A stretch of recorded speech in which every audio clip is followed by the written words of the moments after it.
OMG, cut din proposal sa Hong Kong Disneyland. Catherine Bernardo nagbigay ng pahayag. Kung bago ka lang sa channel na ito, huwag kalimutang mag-like, share, comment, and subscribe. Isang malaking balita ang nagpakilig at nagpahappy sa mga fans ng Catherine. Matapos ilang taon ng walang katapusang pagmamahalan at pagtatambal, ngayon ay muling gidugol ng tambalan ni Catherine Bernardo at Alden Richards ang isang napakagandang sandali. Isang proposal na ginanap sa isa sa mga pinaka-magical na lugar sa buong mundo, ang Hong Kong Disneyland.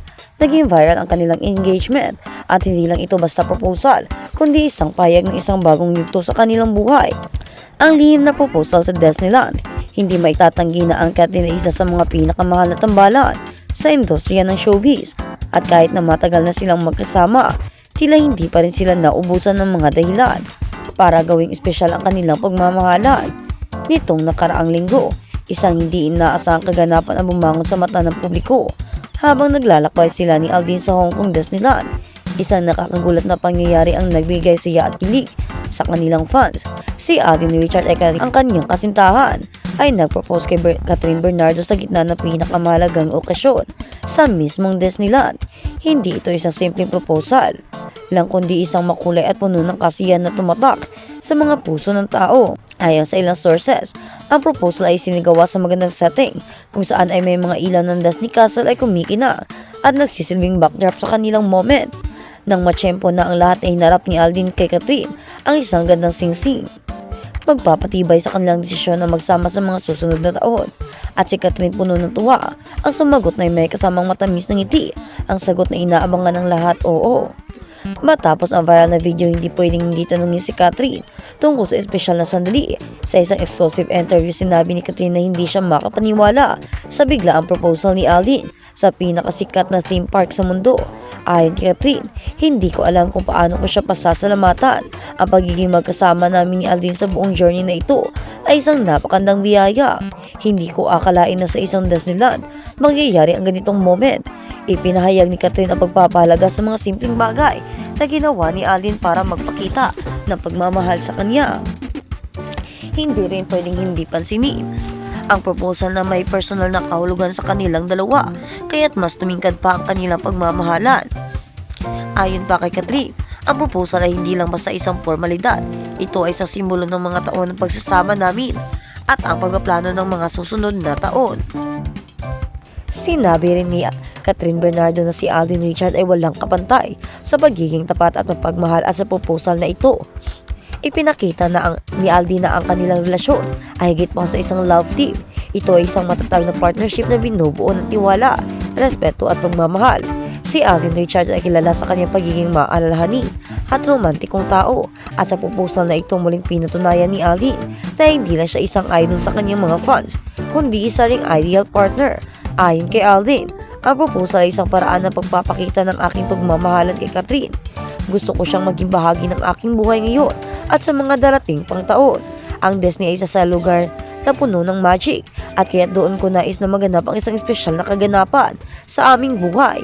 Hindi maipaliwanag ang kasiyahan ni Alden na makita ang kanyang kasintahan na puno ng kaligayahan at emosyon sa sandaling. Sinabi ng malalapit na kaibigan ng Catherine na si Alden ay matagal nang may plano na mag-propose kay Catherine. Ngunit nais niyang matutunan at masiguro na handa na silang dalawa sa susunod na hakbang ng kanilang buhay.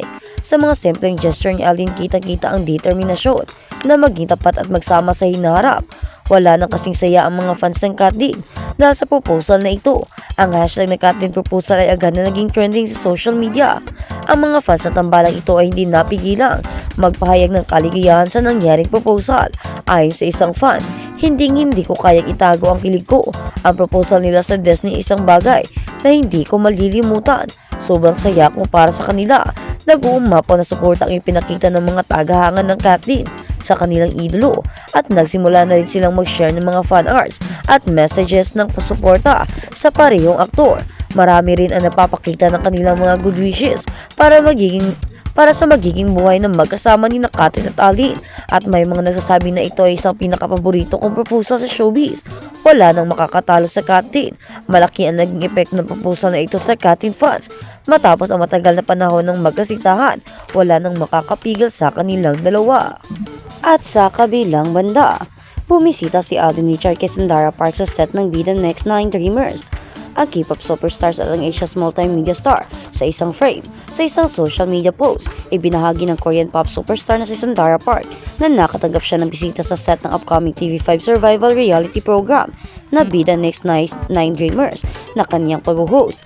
Ang studio ay walang iba kundi ang blockbuster actor host na si Alden Richards na dati ring nakilala ang isa sa mga mentor ng programa, si Park Wo-ji ng AB6IX. Salamat sa pagbisita sa amin sa set, Alden. Sulat ni Dara na may smiley at hand wave emojis. Nice meeting you. Dagdag niya, nagsimula si Sandara Park sa Philippine show businesses noong 2004, 2004, pagkatapos sumali sa Star Circle cast at kalauna ay pinaris kay Hero Angeles para sa ilang proyekto.